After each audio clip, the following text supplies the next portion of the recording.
There are many people who have the limitations in their minds, who have lost that fire in their eyes. Most people, ladies and gentlemen, go to their graves living a life far below their potential. The question is, if you died today, what ideas, what dreams, what talents, what gifts would die with you? You have the ability to do more than you can ever begin to imagine. It's what you create. It's the habit of what you put in your head. See, someone can tell you your whole life you're a piece of crap, and part of you goes, you're full of it, I'm gonna show you. Lots of people have done that. They never bought it.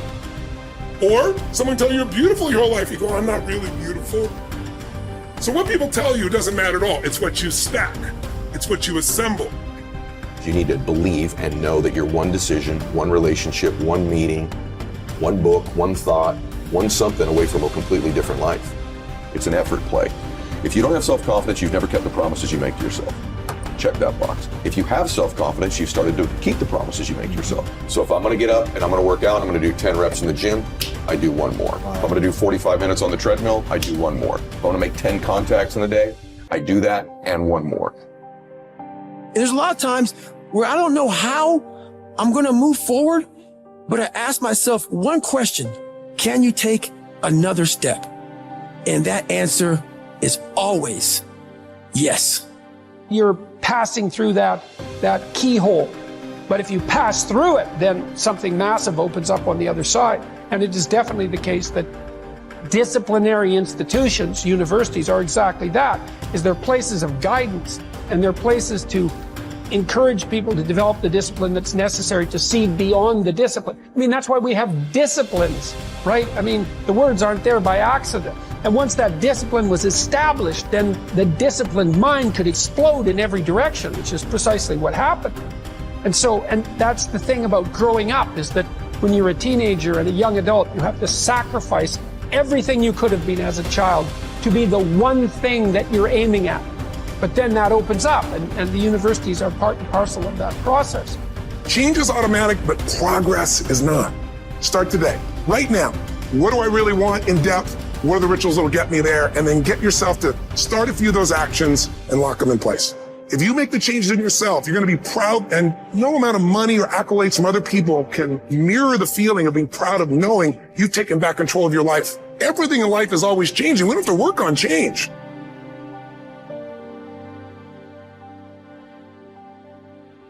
The major key to the good life. Every day in 1,000 different ways, we are trying to improve ourselves by learning how to do things. We spend a lifetime gathering knowledge in classrooms, in textbooks, in experiences. Now, if knowledge is power, if knowledge is the forerunner to success, then why do we fall short of our objectives?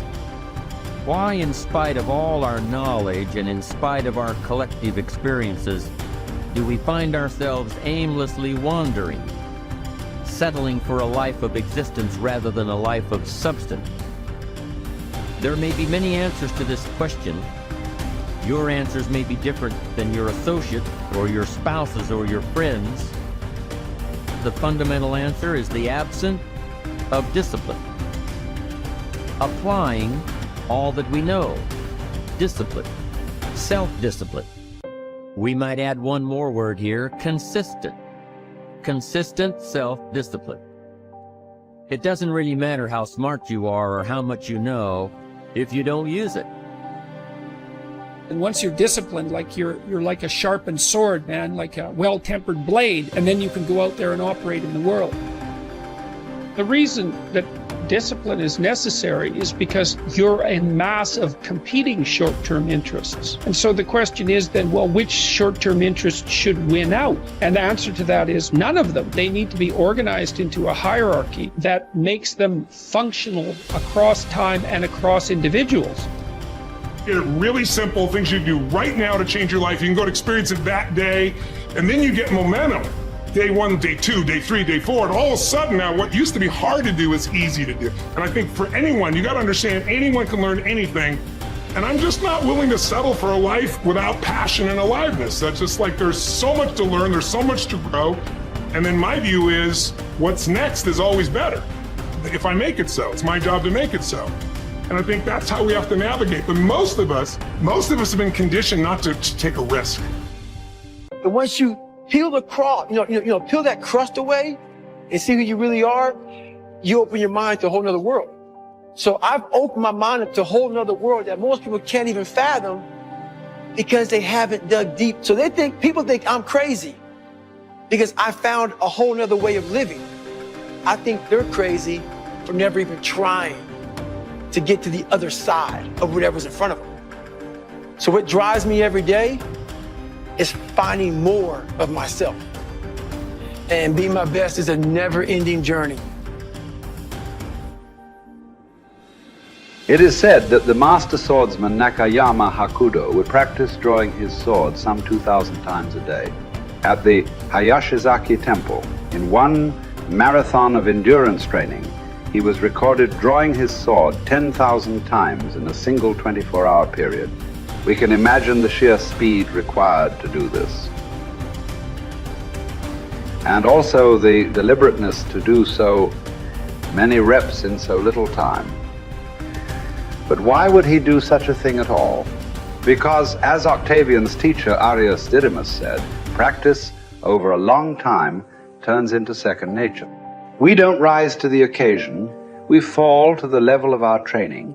The samurai Musashi was once challenged by a warrior named Miyake Gunbei, a man who thought himself one of the best in the world. On his third attack, frustrated by his lack of success, Gunbei charged at Musashi in an aggressive lunge. Musashi, having prepared for this exact scenario countless times, replied, "That is not what you should do," then parried the blow with one sword and watched as the man gashed his own cheek against Musashi's other sword. How had he known? Practice. Chotan Siki Ren was Musashi's phrase. Training from morning to night. Oh, you've done that. Okay, do it some more. And after that, more. 1,000 days of training to develop. Musashi would write 10,000 days of training to polish. For a samurai, there was no such thing as pretty good. If a pretty good swordsman met a better fighter, he would die. It's like the Basketball Hall of Famer Bill Bradley's observation. When you are not practicing, refining, working, somewhere someone else is, and when you meet them, they will beat you or kill you. Gunbei was lucky enough to learn this lesson and live to tell about it. In fact, after Musashi treated the man's wound, Gunbei accepted that he was outmatched and became Musashi's student, training and practicing under him until he was no longer prone to the mistakes that come from such rashness. Look, this is not a drill. There is no greatness without practice. Lots of practice, repetitive practice, exhausting, bone-crunching, soul-crushing practice. And yet, what emerges from this practice is the opposite of those three feelings. Energy, strength, confidence. You deserve that. Yes, your body will burn, but that's the evidence. From that burning comes real heat, heat you can apply to your craft, to your work, to your life. The cellist Pablo Casals practiced continually late into his life, even long after he was widely considered a master, because he believed he was still making progress. In fact, we might say that progress and practice are synonyms. You can't have the former without the latter. And the latter is worthless without the former. Drawing the sword from the scabbard, thrusting, blocking. To build up your stamina for those skills, you lift weights, you do conditioning. To put it all together, you spar. It's the same with music. You can jam with other talented musicians. You can put all those sessions together to learn new songs. But before all that, as Casals did, you can simply practice your scales in your bedroom for hours upon hours. What are those scales for you? You better know, and you better be doing them. No matter what you do, practice will make you better. Florence Nightingale wanted young nurses to understand that nursing was an art that required as hard a preparation as any painter or sculptor's work. Churchill spent many evenings practicing his impromptu performances.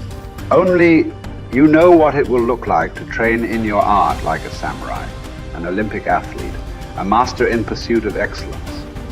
Only you will know what you need to practice from morning until night. what to repeat 10,000 times. It won't be easy, but in that burden is also freedom and confidence. The pleasure of the flow state, the rhythm of second nature, the quiet calmness of knowing that from the practice, you'll know exactly what to do when it counts. The pride and the dependability of doing it too.